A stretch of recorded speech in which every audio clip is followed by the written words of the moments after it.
Welcome back to the channel. Today I'm doing another book review. This is a book by Ryan Holiday. Ego is the Enemy. I think it's a very great book. If you are yet to read the book, I kindly recommend this book to you. Get the book, read it, and share with me your thoughts on it in the comment section. So this book looks at three essential areas. He looks at your aspiration, getting success, and then failure. So in terms of aspiration, how you can be humble as you aspire onto your goals, and then when you achieve success, how to be grateful, and then when you fail, how to be resilient and how to come back or how to bounce back. He begins off by telling you that he writes this book not because he has mastered his ego, but then he felt that at certain challenging points in his life, he would have loved there to be a book like this so that he could have learned some of the lessons he had to learn through experience. Okay, so I'll just look at a few thoughts on aspiration, success, and then failure. So there's something he talks about in aspiration where he talks about talk. He gives an example of this. Upton Sinclair in 1934, who was running for governor of the state of California, and what he did was that before the campaign and everything, he published a book that said, "I, governor of the state of California, and how I ended poverty." Okay, now what this did was that the book became an instant bestseller, and his campaign just became a failure. Okay, so the book went up, his political campaign went down, because after he had produced the book, he was engulfed with all that pageantry, all that hype, all that serotonin, dopamine, good feeling hormones, and it took away the energy he needed for the campaign. So he ended up losing that election by over I think 10 percentage points. So the lesson we get from it is that most of the time, as we aspire, as we chase our goals, we tend to confuse talk and hype with action. So we do a lot of talk and we do a lot of hype, and over time we forget that the work is not yet done. So the lesson for me is that talk less, grind more.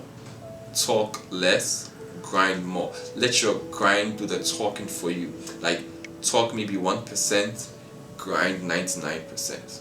So the next story is that of success. There's a chapter that speaks about always remain a student. He begins off by a quote from Ralph Waldo Emerson that says that every man that I meet is my master in some point, and in that I learn from him. He speaks about Genghis Khan and how his Mongolian empire sort of dominated the world in his day, how his empire stretched, and the relevance of his empire. But the essential thing that we can learn from Genghis Khan is that he sort of absorbed relevant knowledge from every culture his empire touched. He was someone that believed in constant learning and picking up information from the various cultures he came across.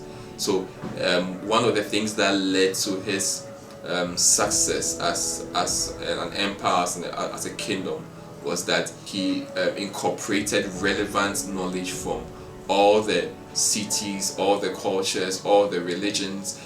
He allowed religious diversity, he allowed the freedom of trade, and he opened himself to practical knowledge and wisdom. The last story I want to look at is the story of failure.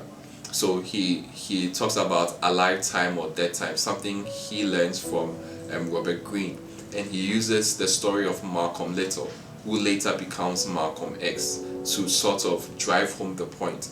So Malcolm Little is in the year 1946, virtually below the age of 21.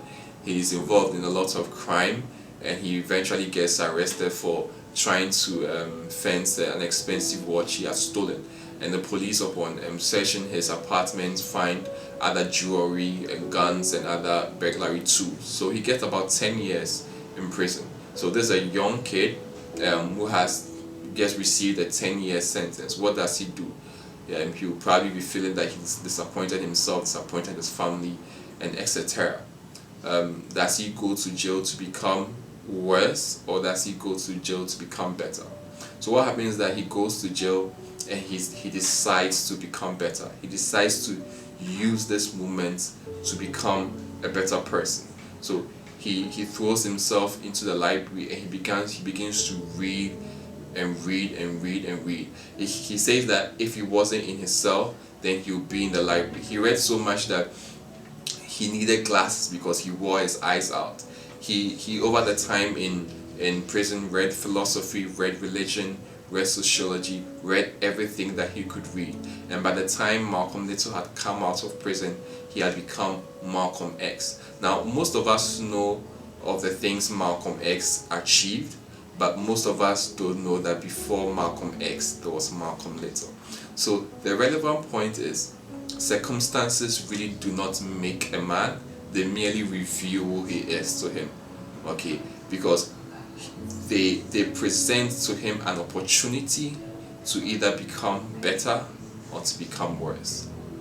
Okay, understand that the past is gone and the future is not yet with us, but all that you have now is this very moment. And if you are able to take advantage of this very moment, then the next moment would be better placed for you to take advantage of it. So that's why I want to end with the things I got from the book. Go through the book. If you've already done so, just kindly share with me your ideas, your thoughts, the concept that stood out to you from the book, and then we can have a chat.